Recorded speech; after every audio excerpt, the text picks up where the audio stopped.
Hello விவோஸ், இன்றைக்கி நம்ம வீட்டு பாவக்கொடியில் ஒரு சின்ன பாவக்காய் காய்ச்சிருக்கு. அதையே கட் பண்ணி ஃப்ரை பண்ணலாம் வாங்க. அதுக்கு இந்த மாதிரி சின்ன சின்ன ஸ்லைஸாக கட் பண்ணி எண்ணெயை காய வச்சு அந்த எண்ணெயில் போட்டு நல்லா பொரித்து எடுத்துக்கலாம். இது பிஞ்சு பாவக்காய் என்னங்காட்டி உங்களுக்கு கசப்பு இருக்காது, ரொம்பவே சுவையாக இருக்குது. நல்லா எண்ணெயில் போட்டு செவக்கிற அளவுக்கு வறுத்து எடுத்துக்கலாம்.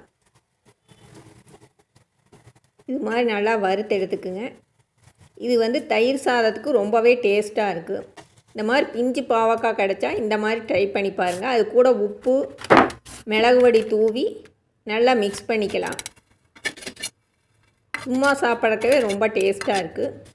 இதை குழந்தைகளுக்கு கொடுத்தீங்கன்னா கூட வேண்டான்னு சொல்ல மாட்டாங்க.